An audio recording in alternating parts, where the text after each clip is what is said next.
Aqui é o professor Renato Zandrini, do Colégio SESI Internacional de Londrina, e nesse vídeo resolveremos alguns exercícios relativos à estática, ou seja, ao equilíbrio de corpos sólidos. Espero que esse vídeo consiga sanar algumas dúvidas sobre o conteúdo e peço apenas que tentem inicialmente resolver o exercício, para só após ver a correção. Assim, tirando o maior proveito desse vídeo. Bons estudos!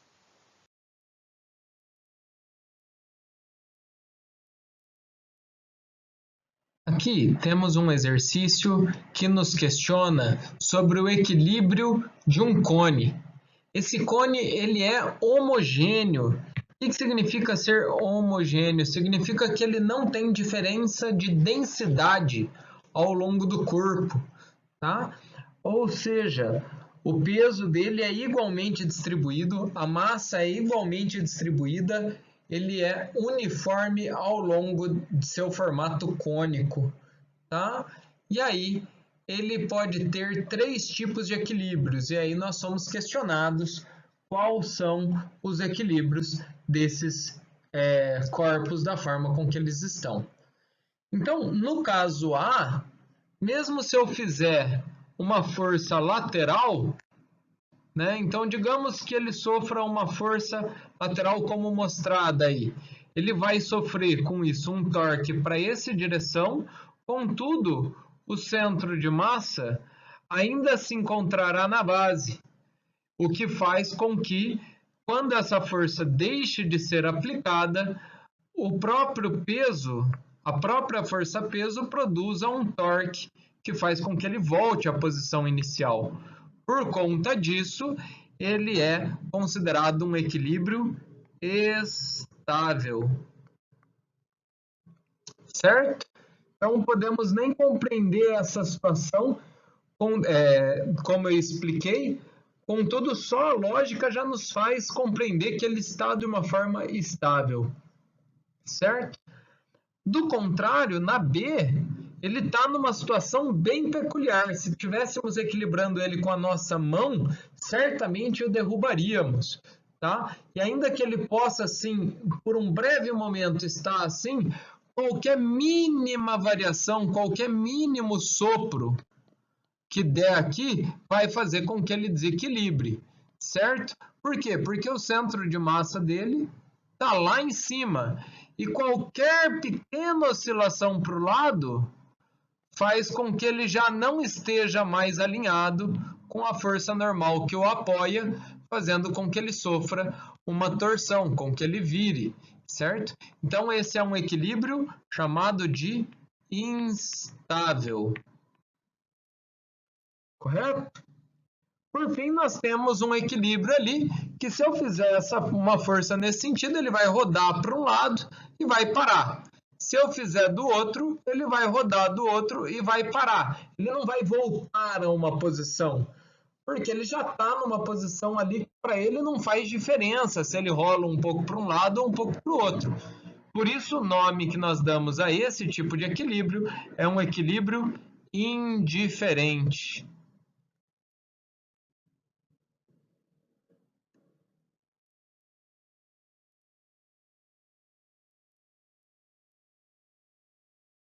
Aqui temos um exercício sobre o equilíbrio de um disco uniforme com tudo que está apoiado em situações fora do centro de gravidade em alguns pontos. Tá? Então, ele tem um apoio marcado ali pela letra S, por uma haste, né? E essa haste permite com que o disco gire, tá? Então, ele pode girar ao redor dessa haste, né? Então, ao redor dessa haste. E aí ele nos questiona se esse objeto está ou não em equilíbrio e que tipo de equilíbrio poderia ser de acordo com a posição em que ele se encontra. Tá certo? Então vamos iniciar fora da ordem, mas por aqueles que são os mais simples. Primeiro, algum que se eu girar, ele permanece parado. Esse é o caso da B. No caso da B, ele está completamente em equilíbrio, inclusive no sentido de que se eu pegar esse ponto e girar ele até aqui, tá? Ele vai permanecer no novo ponto, sem qualquer alteração. Então, esse nós damos o nome de equilíbrio indiferente, tá? Então, esse é o equilíbrio indiferente, que qualquer lugar que eu coloque para ele tá normal, tá? Em contrapartida, eu tenho algo que eu chamo de equilíbrio estável. Equilíbrio estável é, se eu aplicar uma força num corpo, quando eu tiro essa força, ele volta para aquele ponto. Se nós analisarmos as situações que nós temos propostas, nós temos que o A é um equilíbrio estável. Por quê? O centro de gravidade dele está aqui e o ponto S está aqui. Então, se eu aplicar uma força da direita para a esquerda, o centro de gravidade dele vai vir para cá. Porém, se eu retiro a força, ele volta a funcionar como um pêndulo, voltando a essa posição de equilíbrio, tá? Então, ele é um equilíbrio estável.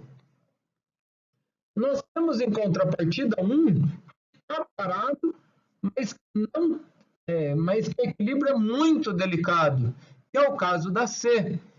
No caso da C, nós temos o centro de gravidade ou centro de massa extremamente alinhado com o apoio, certo? Então, qualquer esforço que eu fizer em qualquer um dos lados vai gerar uma rotação. Só que diferente do caso da letra A, que depois da força solta ele volta a oscilar em torno do ponto inicial, nesse caso ele vai oscilar aqui, ou seja, muito distante do ponto inicial. Então, nesse caso, nós temos um equilíbrio, ele verdadeiramente está em equilíbrio, tá? Contudo, é um equilíbrio instável. Por fim, vamos analisar o que é a D. A D, se eu soltar esse corpo, ele já vai rodar ao redor, certo? Para que ele não rode, eu preciso colocar uma força contrária, eu preciso forçar ele para voltar num determinado ponto. Seja ele voltar no ponto igual ao C, ou seja, para ele descer num ponto igual ao A. Ou seja, no caso da D, nós temos que ele não está em equilíbrio, certo? Então, a nossa resposta aqui, C, A, B, D.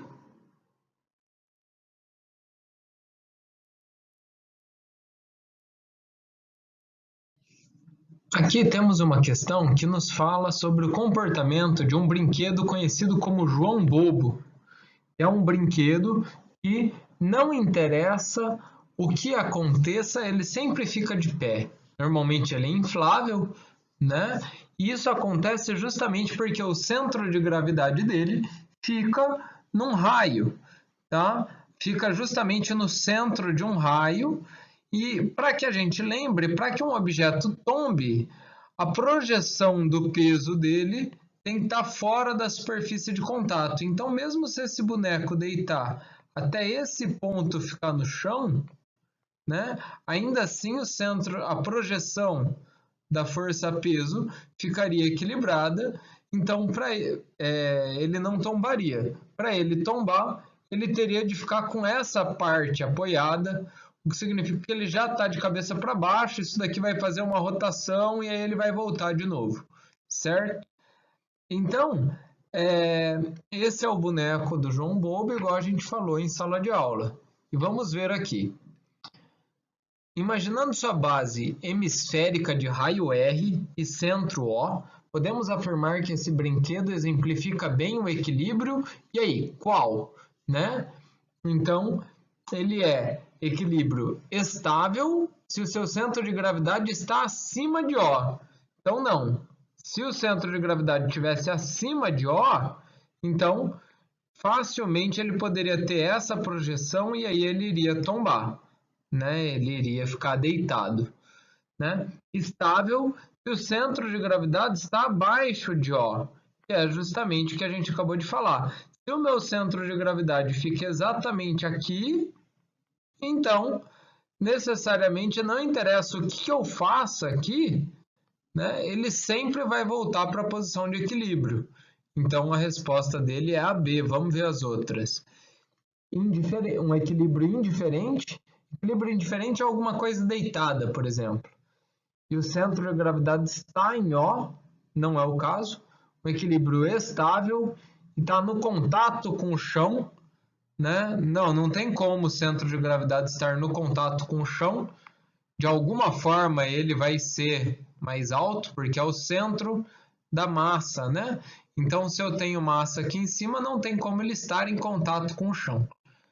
E instável, e não é um equilíbrio instável, porque ele sempre volta para sua posição, tá? E o seu centro de gravidade está abaixo de O. Não, mas o problema está no instável. Então, a resposta é a letra B.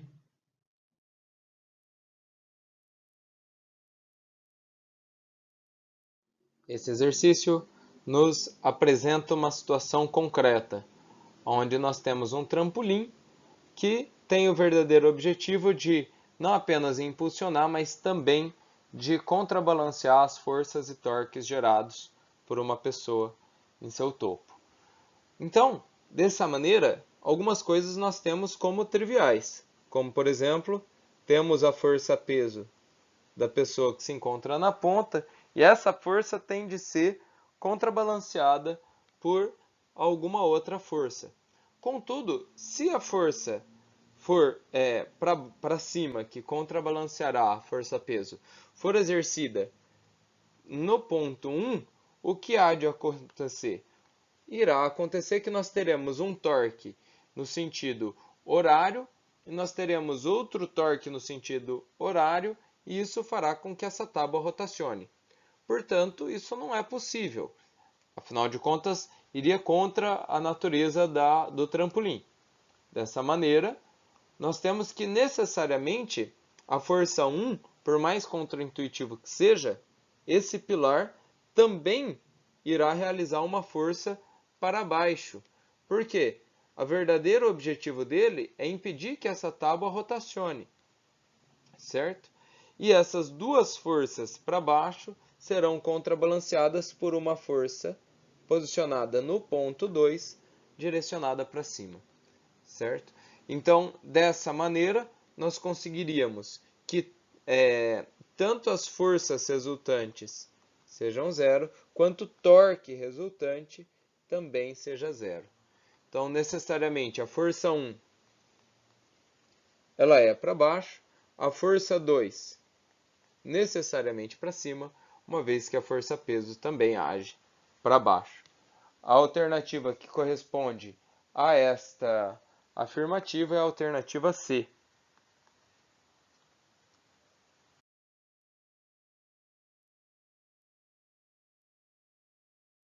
Essa questão nos apresenta um mobile. Mobile é um elemento que fica apoiado simplesmente pelo efeito de gangorra, certo? Para compreendermos um mobile, a ideia é sempre que para ele ficar parado, os torques têm que se anular. E o que é o torque? O torque é o produto da força vezes a distância pela qual ela é aplicada. Ou seja, torque é igual força vezes distância. Nesse nosso caso em específico, ele já dá a massa de alguns dos elementos desse mobile. Ele fala que A possui 45 gramas. Ele fala que... o que ele fala também? Ele fala as distâncias de cada uma desses elementos. Então, para descobrirmos a massa de C, que é o que ele pergunta, teremos que fazer o quê? Inicialmente descobrir a massa do B, para depois, com o sistema AB fechado, descobrir a massa do C, certo? Então, de cara, a gente já poderia fazer esse exercício considerando de que se B está 3 vezes mais distante, a massa dele tem de ser 3 vezes menor. E depois, se C está 2/3 mais distante, a massa dele tem de ser 2/3 menor também que o conjunto AB. Vamos fazer isso com calma, portanto, né? Então, inicialmente é do sistema 1. Torque de A tem que ser igual ao torque de B. Levando em consideração a força, peso do A vezes a distância dele tem de ser igual à força, peso do B vezes a distância. Força, peso não é só massa, é massa vezes a aceleração da gravidade, vezes a distância do A, vou colocar aqui A para a gente conseguir entender, vezes, é igual a massa do B, vezes a aceleração da gravidade, vezes a distância do B. A massa do A é 45 gramas, vezes a aceleração da gravidade é 10 metros por segundo ao quadrado, vezes a distância dele, que é 10 centímetros. É igual a massa do B, que nós queremos saber, vezes a aceleração da gravidade, que de novo é 10 metros por segundo ao quadrado, e a distância de B é 30 centímetros. Veja bem que o 10 aqui, a aceleração da gravidade, está multiplicando os dois lados. Portanto, nós podemos cancelá-lo. Mas, mesmo cancelando, nunca confundamos de que o peso não é igual à massa. O peso é a massa vezes a aceleração da gravidade, certo? Então, do lado esquerdo da equação, temos 45 vezes 10, que é 450, que é igual a massa do B vezes 30. Ou seja, massa de B será 450 dividido por 30. 450 dividido por 30, dá para cancelar o zero. 45 dividido por 3, 15 gramas, como a gente tinha colocado. E agora, para descobrir o C, nós temos que fazer o quê? Temos que somar a massa de A mais B, certo? Ou seja, o torque de AB, que é esse lado do móvel, tem que ser igual ao torque de C. Ou seja, a força-peso de A mais B vezes a distância AB será igual à força-peso de C vezes a distância de C. Ou seja, já substituindo, nós temos 45 mais 15, 60 gramas, vezes 10 metros por segundo ao quadrado, vezes a distância AB até o centro do móvel, 20 centímetros, vai ser igual a massa de C, que é o que nós queremos descobrir, vezes 10 metros por segundo ao quadrado, vezes 30 centímetros. Novamente, a aceleração da gravidade podemos cortar. 60 vezes 20 dá 1.200, é igual a massa de C vezes 30, ou seja, massa de C será 1.200 dividido por 30, então 120 dividido por 3 é 40 gramas. Essa é a resposta, letra D de dado.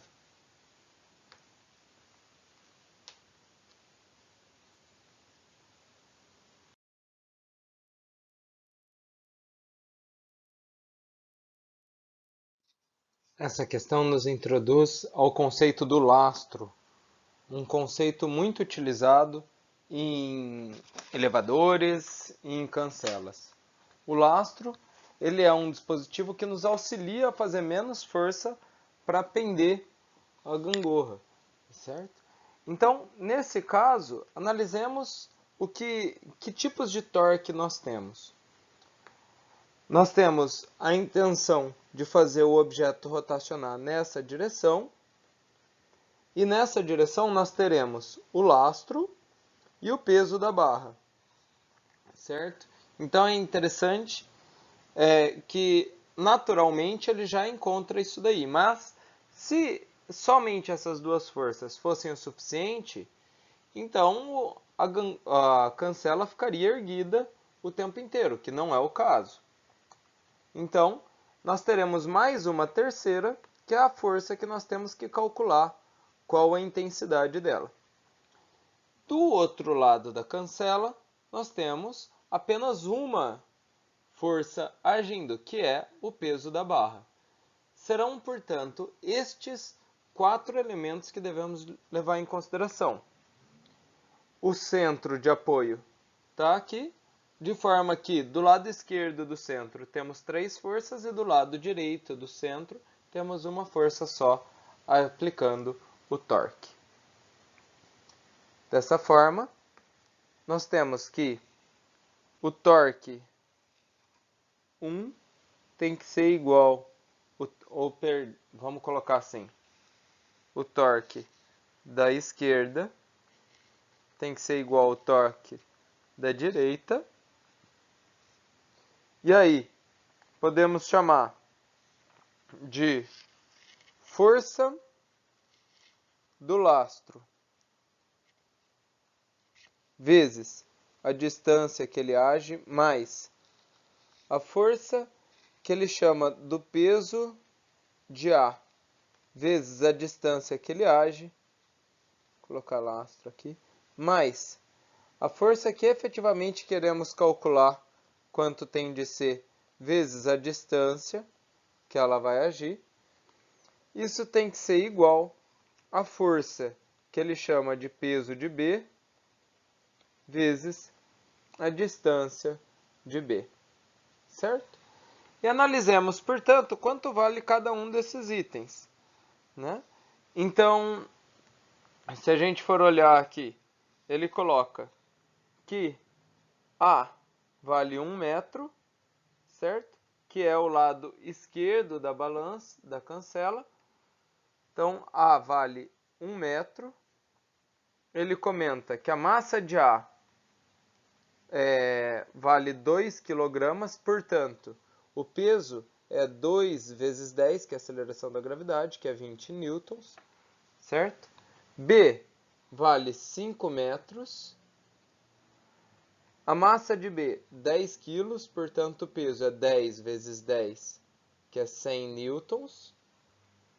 E que a aceleração da gravidade é 10, e por isso que o peso de A é 20 e não 2, e por isso que o peso de B é 100 e não 10.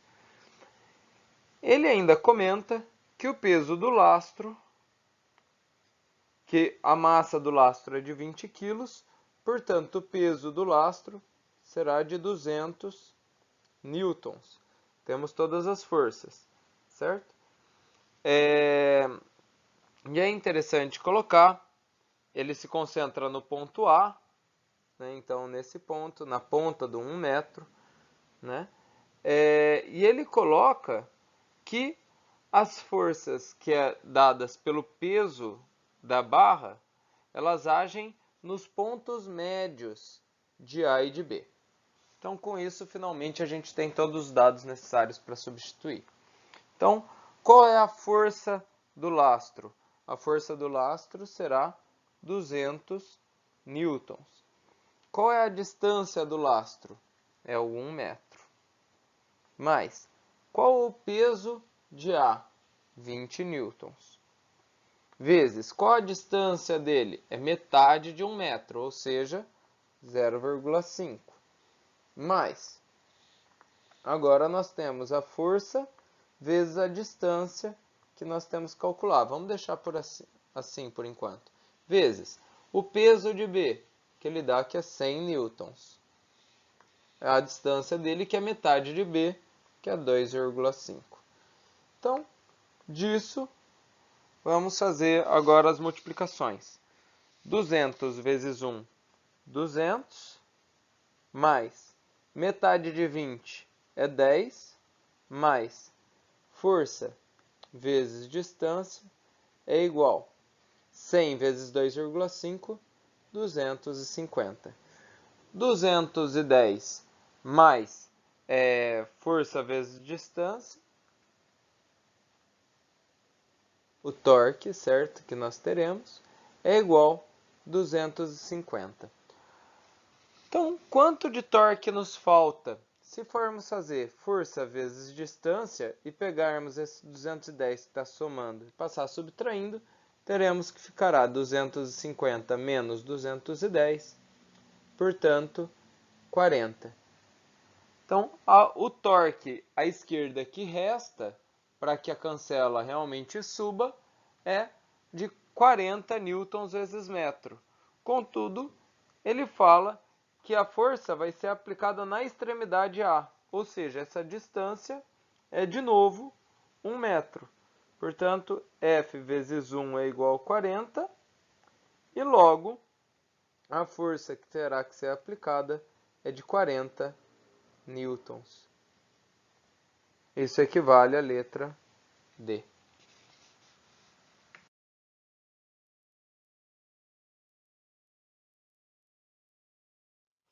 Essa questão nos introduz a ideia da balança de Massor, da haste e Massor.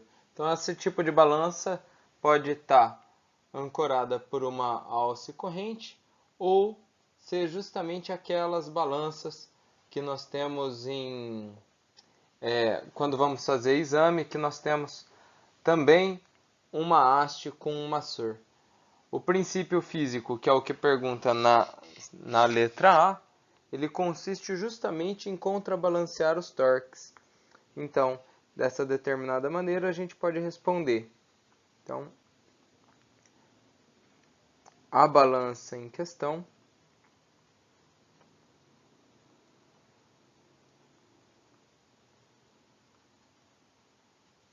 verifica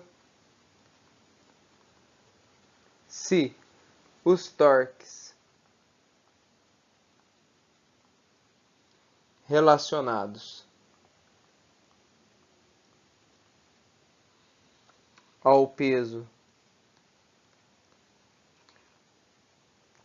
colocado no prato e do Massor,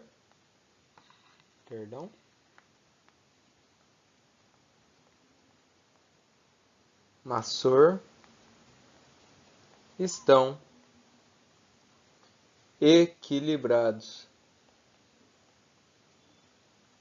E aí, na letra B, ela comenta: caso a massa seja conhecida, como a distância está relacionada à massa contida no prato.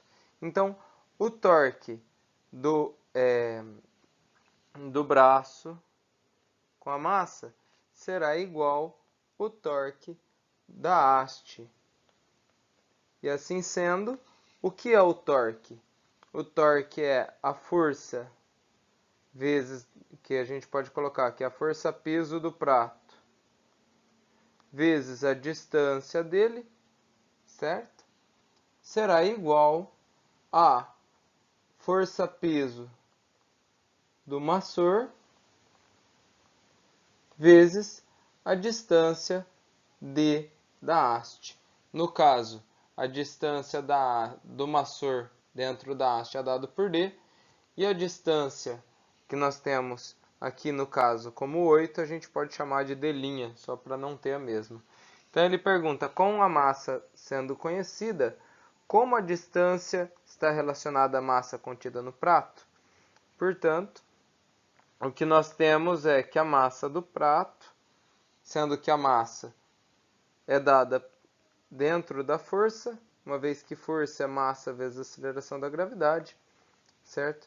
Nós temos que a massa contida no prato vezes a aceleração da gravidade vezes, nesse caso, a distância que é fixa, que é o 8 centímetros, certo? Então, distância, linha, que é fixa, vai ser igual a massa do massor vezes a aceleração da gravidade vezes a distância d. Dá para cortar isso daqui. Então, nós temos que tanto a distância dada aqui será fixa, quanto a massa do massor também vai ser fixa. Portanto, o que nós temos é que a massa do prato, e aí chegando já à conclusão, a massa do prato dividido pela distância da haste vai ser uma constante dada pela massa do massor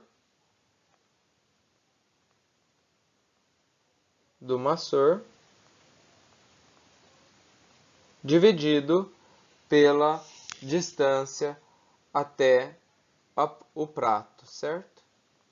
Então essa seria então a forma de fazer. Esse lado aqui vai ser constante sempre para a balança, então seria essa relação que nós temos. Então isso é constante, seria essa relação que nós temos para a balança, certo? Uma outra forma de escrever seria deixar que a massa do prato é equivalente a uma constante que multiplica a distância da haste. Seria uma outra forma de deixar isso elencado, certo?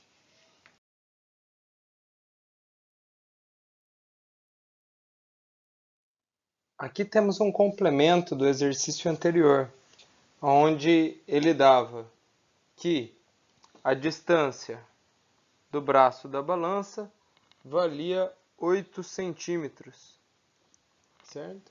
Nós não tínhamos a distância do massor, tá?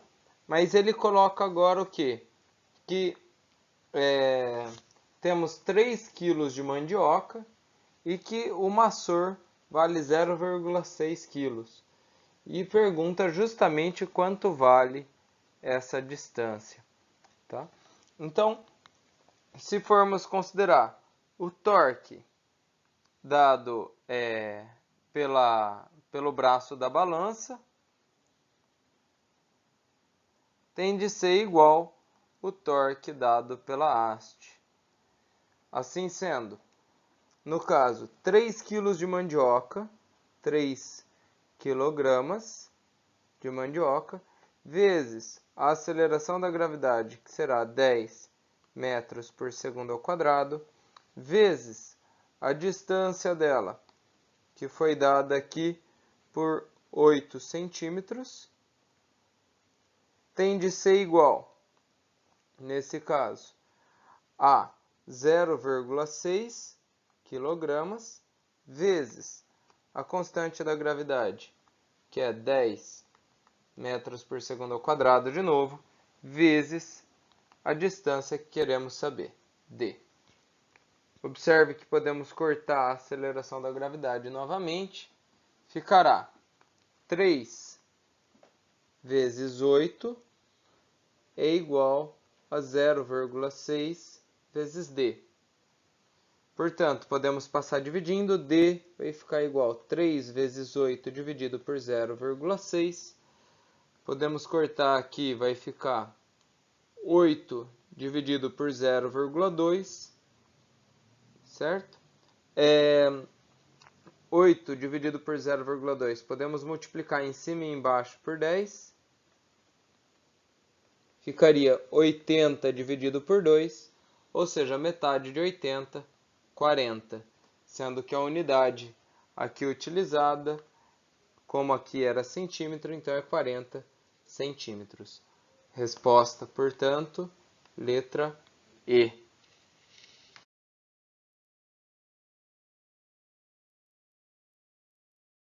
Esse exercício nos introduz a ideia da direção da força, certo?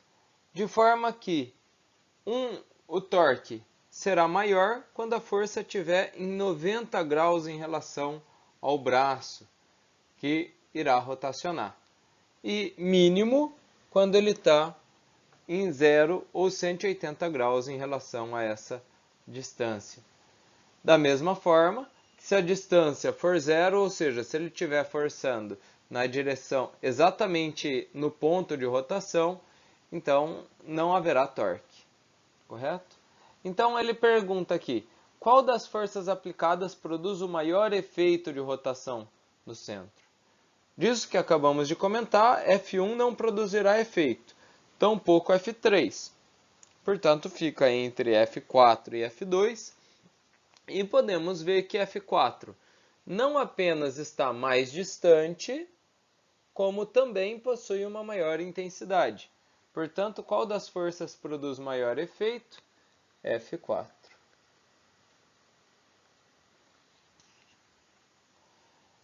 Logo depois ele questiona, calcule o torque de cada uma delas, certo? Aplicada sobre a boca da chave de boca, em relação ao ponto O. Tá? Então, se formos calcular cada uma delas, escrevamos B aqui. Então, o torque de F1, será força vezes força 1 vezes D1. A força 1 é de 5 newtons, só que o D1 é igual a zero. Portanto, qualquer número vezes zero é igual a zero. E o torque 1, portanto, é nulo. Torque da força 2. O torque da força 2 terá como força 2 de 2 newtons e a distância 15 centímetros, ou 0,15. Portanto, 2 vezes 0,15, 0,30 newtons vezes metro. Tá? Seria errado deixar em centímetro? Não, não seria errado. Porque ele não está pedindo uma conversão aqui. Tá? Então, vamos para a força 3. A força 3 tem um outro problema. A força dela realmente vale 5, a distância vale 25 centímetros, porém o ângulo dela, tá, que é definido pela constante de seno, vemos que ele não produzirá efeito, já que seno de 180 é igual a zero. Portanto, o torque dessa força também será nulo. Tá? Vamos, portanto, para o torque da força 4. Torque da força 4 tem força 3 e distância 0,25. Então, comprovando a resposta da letra A, o torque 4 terá o valor de 0,75 newtons vezes metro. Na C, qual o torque resultante sobre a chave? O que é o torque resultante? Resultante é a soma de todas as torques. Portanto, torque resultante será igual torque da força 1 mais o torque da força 2 mais o torque da força 3 e o torque da força 4. Contudo, nós temos que o torque da força 1 e da força 3 valem zero. Nós temos que o torque da 2 vale 0,3, mas prestemos bastante atenção. Um vai num sentido horário e o outro vai no sentido anti-horário.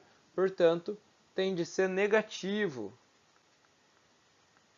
Qual vai ser positivo e qual vai ser negativo não faz diferença, desde que um seja contrário ao outro. Tá? E, portanto, sendo um contrário ao outro, vai ficar, no caso, TR, que é o torque resultante, 0,3 menos 0,75. Portanto, torque resultante, nesse caso, seria menos 0,45 newtons vezes metro. Tá? Por fim, na letra D, ele pergunta qual deveria ser a intensidade da força 2 de modo que o torque gerado tem a mesma intensidade do torque gerado por F4. Nesse caso, nós temos na letra D. O que ele pergunta? Ele já dá a F4, o torque de F4 como certo, e iguala o torque de F2, mudando o valor de F2. O torque de F4 nós já calculamos como sendo 0,75, então vai ser 0,75 é igual à força que ele quer, F2', vou até apagar aqui para ficar mais claro, torque de F2', ou seja, nova, vezes a distância. A distância ele não mudou, que é 0,15. Portanto, o torque de F2' será 0,75 dividido por 0,15, e isso dá 5 newtons. Perdão, ele estava pedindo a força e não o torque, a gente já substituiu. Então aqui é F2' mesmo. Por isso que é em newtons. Certo? Então essa é a nossa resposta da letra D.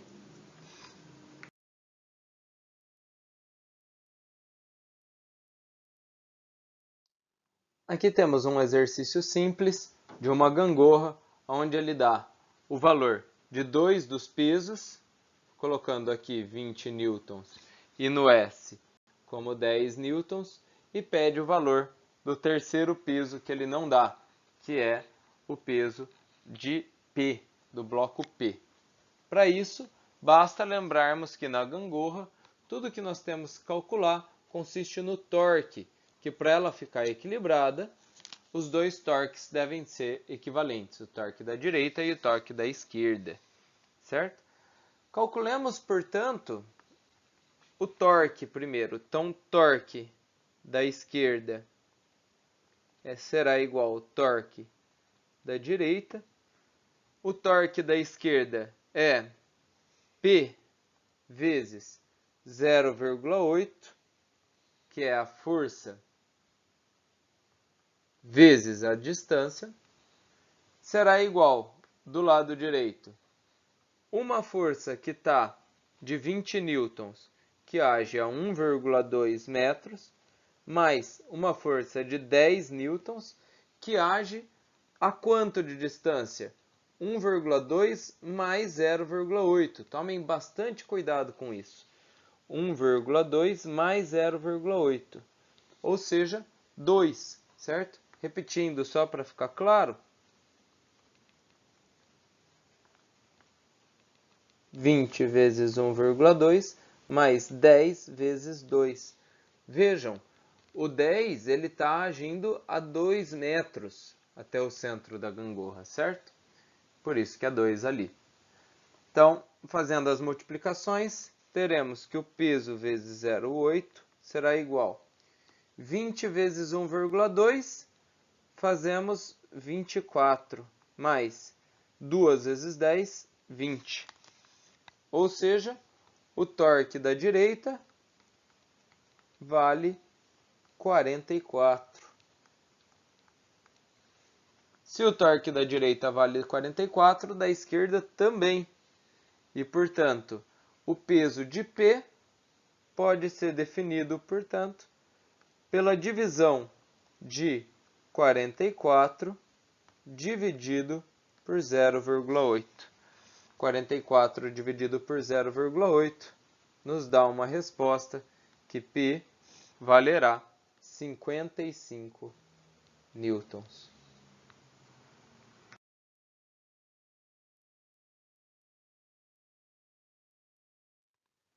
Nesse exercício, temos o sistema de uma gangorra, de uma balança, onde de um lado esquerdo nós temos apenas um corpo apoiado, que é o corpo de 60 gramas, enquanto que no corpo da esquerda, na direita, nós temos dois corpos apoiados. veja que ele não dá exatamente a distância, mas ele dá múltiplos da distância até o centro. Correto? Afirmando, portanto, que o corpo da esquerda está em uma posição de 6 buraquinhos, enquanto o corpo apoiado na I está em uma posição de 2 e o corpo apoiado em K está em uma posição de 4 buraquinhos de distância. Qualquer unidade que nós utilizarmos aqui será válida. Não faz diferença se é centímetro, se é metro, porque o que importa é a proporção entre esses tamanhos, certo?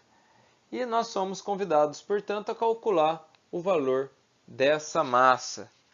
Para isso, temos que levar em consideração que o torque da esquerda e o torque da direita têm que ser iguais e, portanto, colocamos isso abaixo. Torque da esquerda é igual ao torque da direita.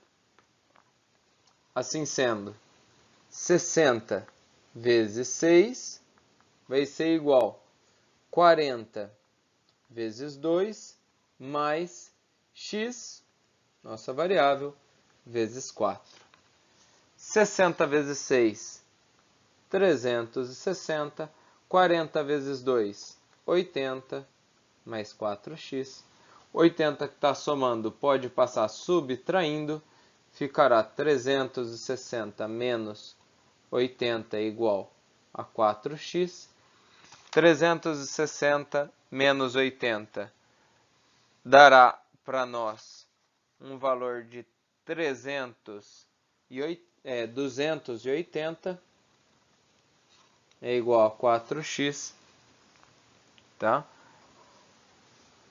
E aí, nós temos que 280 dividido por 4 será o valor de nosso x.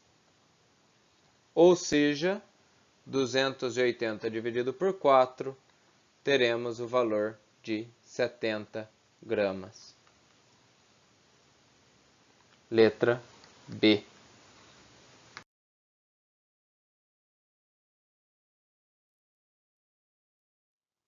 Nesse exercício, temos a explicação do funcionamento de um quebra-nós, que é uma alavanca interpotente que usa o tamanho do braço para reduzir a força necessária para quebrar a casca da noz, certo? Nele, ele comenta que a casca da noz aguenta uma força de 2.000 newtons, ou seja, ele aguenta o torque gerado por uma força de 2.000 newtons para cima. E a pergunta é, qual tem que ser o módulo, qual tem que ser a distância mínima, perdão, para que uma força de 250 newtons, ou seja, quase 10 vezes menos do que a força necessária para quebrar, possa conseguir quebrar utilizando o princípio da alavanca interresistente, né? Para isso, basta que nós compreendamos que, novamente, estamos falando de torque. Ou seja, um torque aqui será criado no sentido horário e o outro no sentido anti-horário. E o torque no sentido anti-horário, para que seja quebrado isso, tem que ser, no mínimo, maior do que o outro. Portanto, torque da esquerda, no nosso caso, tem que ser maior ou igual ao torque da direita, né? Com isso, nós temos o quê? Que o torque da esquerda será de uma força de 250 newtons, feito a uma distância d.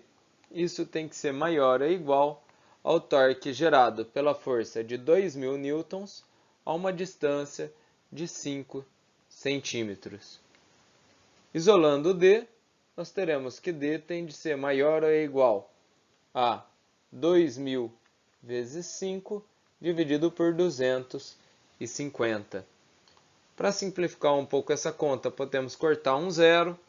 Podemos simplificar o 5 com 25, uma vez que 25 é 5 ao quadrado. teremos dessa forma que fica 200 dividido por 5. 200 dividido por 5 é 40 centímetros. Letra D.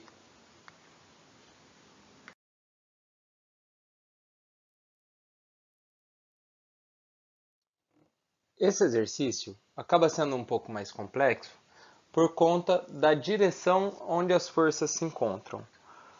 Vamos só considerar o que está acontecendo antes de partirmos efetivamente para a conta. Quais são os torques que geram?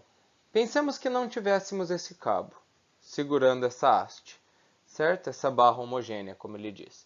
O que aconteceria? Ela iria rotacionar para cá. Até aí, tranquilo. E ela rotacionaria para cá por quais motivos? Nós temos dois. Primeiro, esse peso que está na ponta, certo? Esse peso, ele possui uma força, ou seja, um peso propriamente dito, de 50 newtons. Então, escrevamos aqui um peso para baixo de 50 newtons. E nós temos também o próprio peso da barra, que encontra-se onde?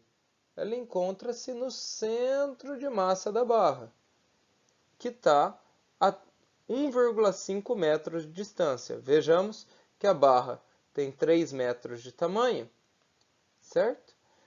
E que é justamente a distância que esse peso vai agir. Ele está preso em 3 metros, certo? Colocar aqui, ó, D igual a 3 metros. E a barra, no caso o peso dela, que age no centro, também faria essa barra rotacionar em sentido horário, possui uma força de 200 newtons e age numa distância de 1,5 metros. Até aí tranquilo. Nós também conseguimos visualizar que esse sistema só não rotaciona porque tem um cabo, e esse cabo está tracionando no sentido lateral, né? Então, essa força está agindo no ponto de 2 metros, então distância é igual a 2 metros, e é essa força de tração que a gente chama, que a gente está questionando. Só que esse exercício ele não é uma barra fixa de assim com peso na ponta e a tração aplicada no meio. Se assim fosse, seria mais fácil, porque as forças estariam agindo todas elas em 90 graus. E isso faria com que seja mais fácil. Contudo, agindo em ângulo, essas forças geram uma tração menor. Como que isso funciona? Peguemos um objeto cuja haste está aqui. Ele pode movimentar, portanto, de um lado para o outro, certo? E a distância, portanto, ela é prolongada dessa forma. Se nós temos uma força nesse sentido, essa força, em relação à direção que ela estava, tem um ângulo de 90 e, portanto, o valor máximo. Se, em contrapartida, essa força for aplicada na mesma direção ou sentido contrário, valor mínimo. Isso é caracterizado por conta de que a tração não é apenas força vezes distância, mas também um componente geométrico, que é dado pela equação do seno do ângulo entre eles. Ou seja, se a força for para cá ou para cá, ela não vai ter a mesma tração que deveria ter. Ela vai ter uma tração correspondente a esse ângulo. E essa relação trigonométrica, ela que é o seno, ela é dada seno de θ pelo cateto oposto dividido pela hipotenusa.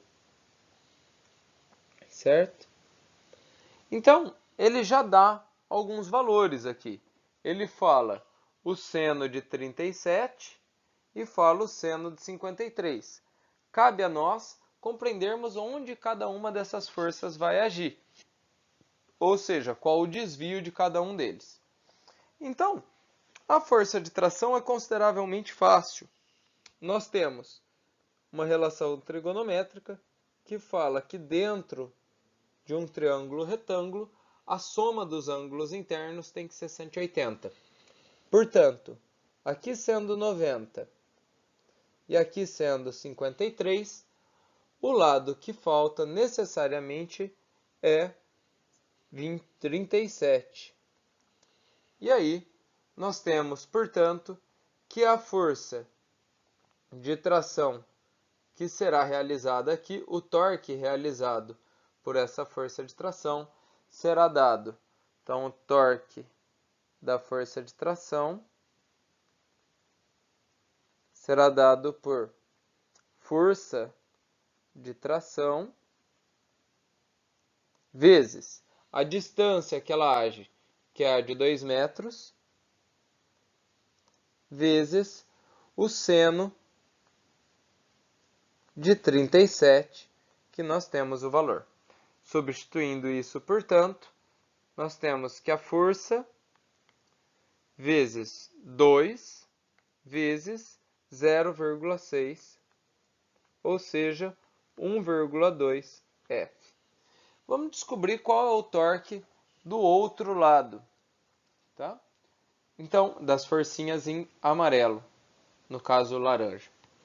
Então, se esse ângulo é 37, então o ângulo dessas forças aqui, ele vai ser o complemento, ou seja, será 53. Tanto dessa quanto dessa também será 53 graus. Portanto, o torque do outro lado, o torque horário, podemos chamar, será dado pela força da barra, pelo peso da barra, que era 200 newtons, vezes a distância de atuação, que é 1,5, vezes seno de 53. Mais, nós temos o peso que está na ponta da haste, que vale 50, vezes ele age a 3 metros de distância do eixo e também está com uma inclinação de 53 graus. Nós temos que o seno de 53 é dado por 0,8, substituindo, portanto, 200 vezes 1,5 vezes 0,8 mais 50 vezes 3 vezes 0,8. Então, 200 vezes 1,5 dá 300 vezes 0,8 mais 150 vezes 0,8, tá? No caso aqui, esse 0,8 está em evidência, então fica 450 vezes 0,8. Esse 10 pode fazer essa vírgula andar, ou seja, 45 vezes 8.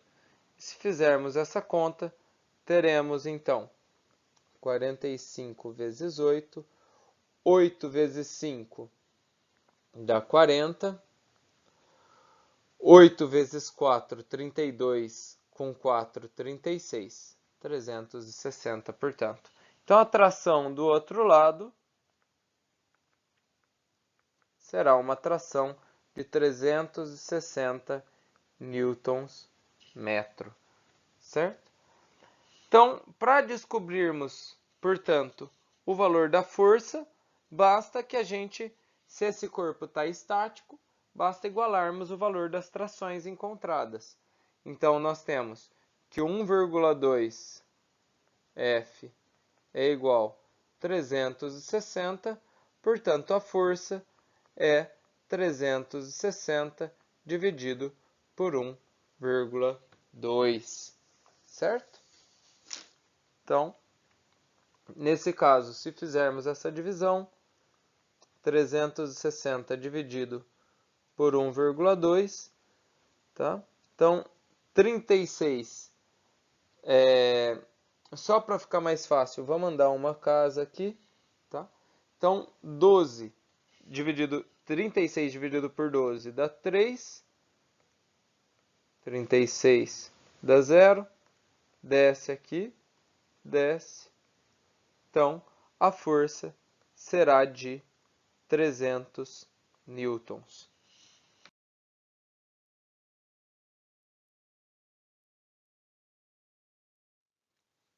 Aqui temos um gaveteiro de arquivo de metal. E a pergunta dele vai ser uma pergunta de equilíbrio, sobre até que ponto podemos abrir a gaveta para que esse arquivo não caia e coisas do gênero, certo?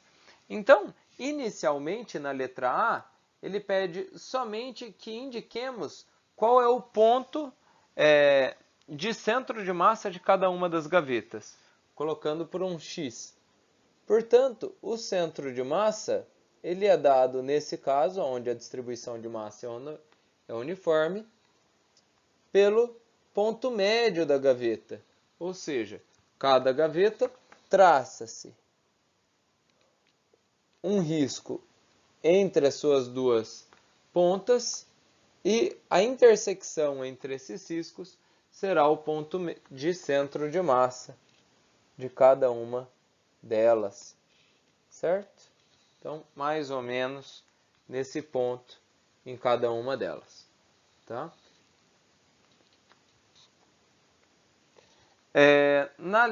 Essa é a resposta da letra A. Na letra B, determine a distância máxima em centímetros, de abertura da gaveta, nas condições da figura 2, de modo que a gaveta não tombe para frente, tá? Então, levemos em consideração o centro de massa da gaveta 1, lá em cima, né?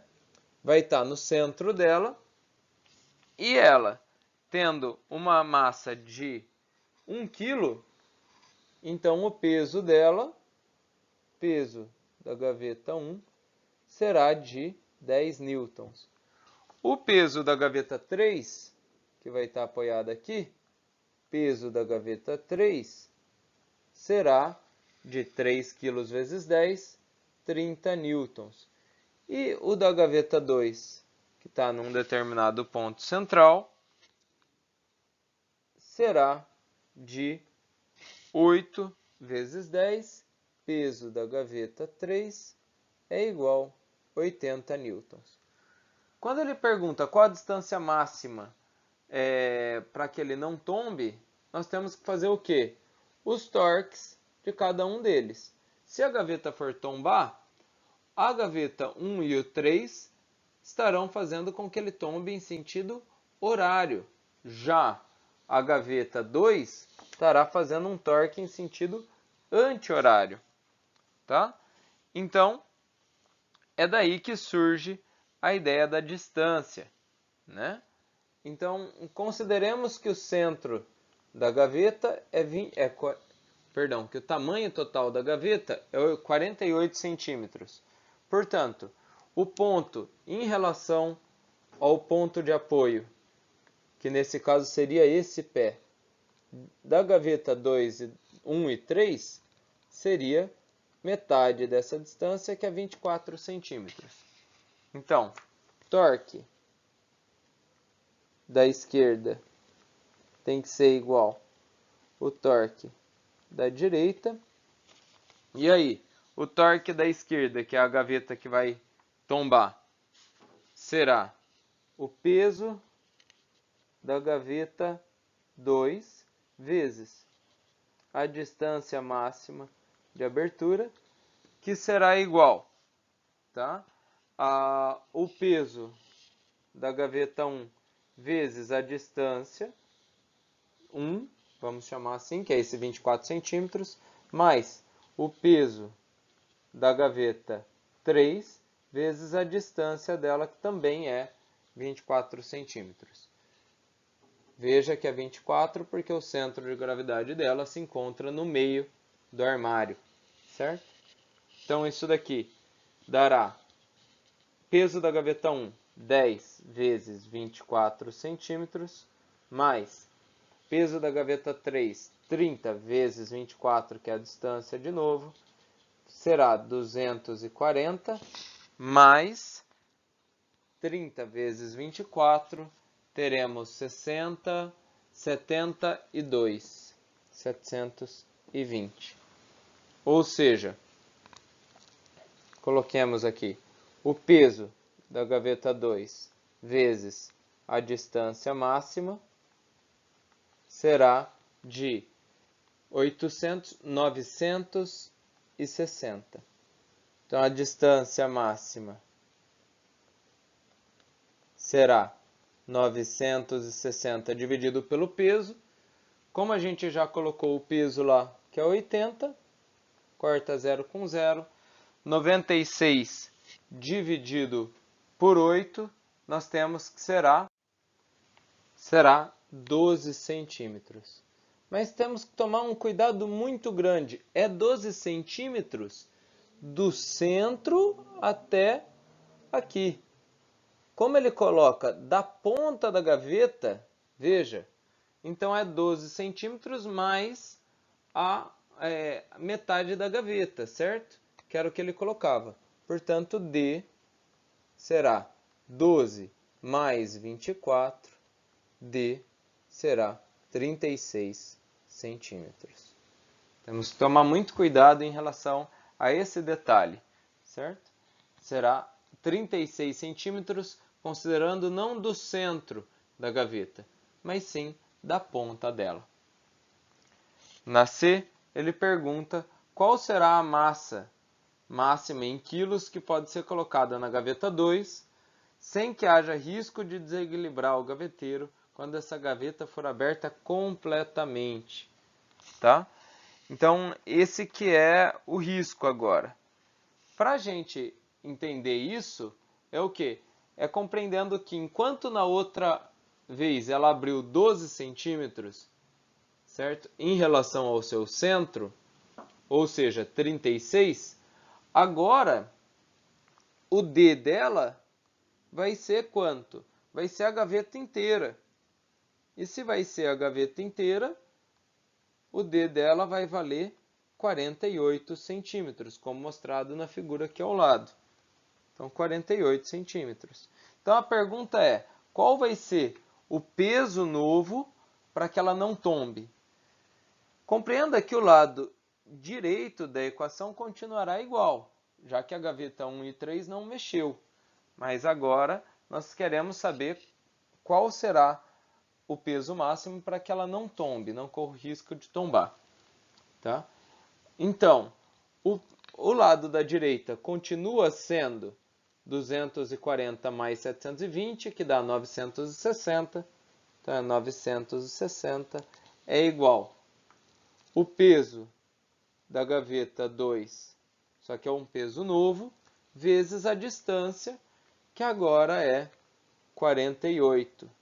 Então, nesse caso, o peso do gaveteiro, o novo peso do gaveteiro, será 960 dividido por 48. 960 dividido por 48 dá um número de 20. É isso? É isso? 48, 960 dividido por 20 dá 20. Tá? Se bem que, espera aí, que acabei de ver que cometemos um erro. Qual foi o erro? O centro de massa da gaveta ficará no centro dele. Então, mesmo que a gaveta tenha 48 centímetros, qual que vai ser a distância até o apoio? É 24. Portanto, não será 48 aqui, e sim 24. Dessa forma, 960 dividido por 24 será 10, ou, vamos ver, 96 dividido por 24. 96 dividido por 24. Dá 40 newtons de peso. E a massa, portanto, será o peso dividido pela aceleração da gravidade, que será 40 newtons dividido por 10. A massa máxima, então, será 2 kg. Agora sim, a resposta.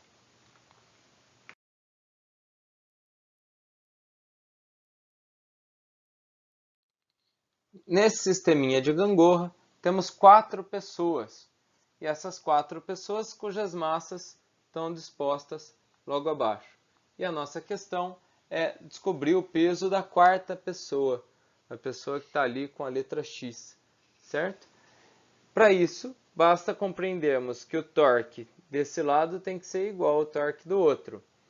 E assim sendo, o peso de 1 vezes a distância dela, mais o peso da pessoa 2 vezes a distância dela, será igual o peso da pessoa 3 vezes a distância, mais a pessoa 4 vezes a distância.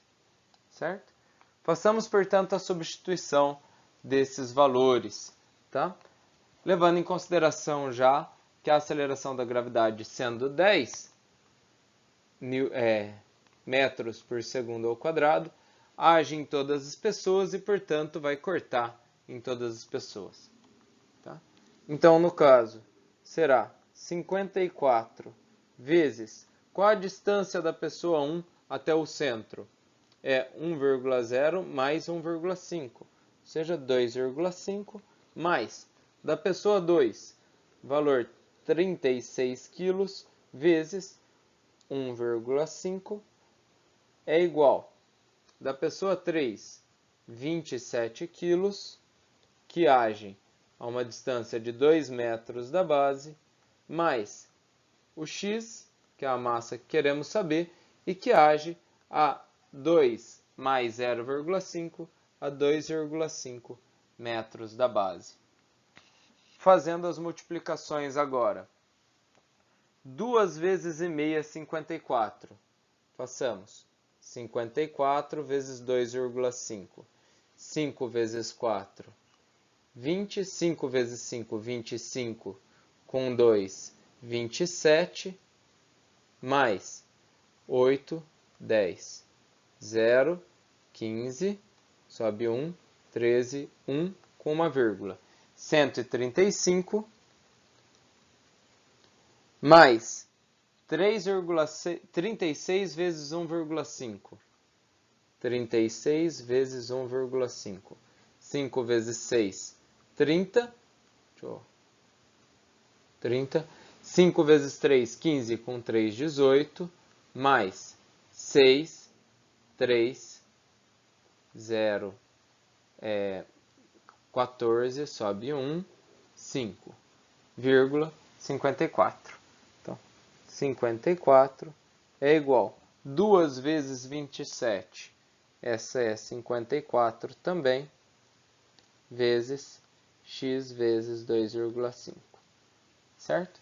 O 54 desse lado, que está somando, pode passar subtraindo, ficará 135 mais 54 menos 54 é igual a x vezes 2,5. Dá para cancelar esses números. Ficará, portanto, 135 é igual a 2,5x. Portanto, 135 dividido por 2,5 é igual a x. Mas, veja, para chegar no 135, tínhamos feito 54 vezes 2,5. Portanto, x vale 54 quilogramas. Essa é a nossa resposta.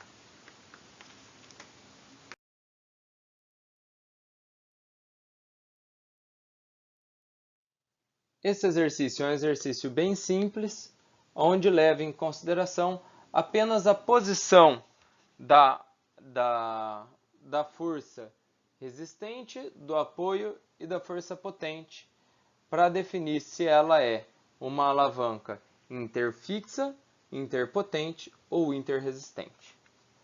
No caso da letra A força que se encontra no meio do sistema é a resistente. Portanto, ela será uma alavanca interresistente. No caso da B, também nós temos o apoio lá na ponta, no meio o peso, certo? E na outra ponta nós temos a potente, tá? Então, nesse caso, tentando erguer essa pedra. Então, ela também é uma alavanca interresistente. Já na letra C, o verdadeiro objetivo dela não é somente um aumento de força, mas uma inversão de sentido. Ou seja, eu quero apertar e da mesma forma ter um aperto aqui com uma força ampliada. E veja que quem está no centro é, no caso, o ponto de apoio, tá? Só que também, então essa é uma interfixa, ou melhor, o alicate é uma interfixa. Mas também podemos considerar como se fosse um pé de cabra. Por quê? Porque no caso, o sistema alicate-parafuso, nesse caso, ele está com um ponto de apoio aqui, uma força resistente e uma força potente. Então, nesse caso também ela seria uma interfixa, tá? Porque ela está puxando isso daqui. Então, ela é potente para um lado, resistente para o outro, e assim por diante. Então, nós temos duas interfixas nessa letra C. Na D, novamente, nós temos a potente de um lado, o ponto de apoio que é o centro, e a resistente, forçando a cabeça para baixo. É o movimento que nós fazemos quando queremos mexer a cabeça para cima e para baixo, com o músculo que se liga na nuca. Então, o ponto de apoio encontra-se no meio, portanto, ela é uma interfixa, uma alavanca interfixa. Já no caso nosso do bíceps, a ideia já é outra, é estender o ponto de atuação da força, uma vez que não seria conveniente eu aplicar a força lá na ponta do triângulo. Então, nesse caso, nós temos a resistente na ponta, a potente no meio, que está ligada aqui no bíceps, e o ponto de apoio, que é o cotovelo. Então, essa é uma interpotente. E assim como no alicate, a tesoura, ela tem o ponto de apoio no centro, formando dela, então, uma interfixa.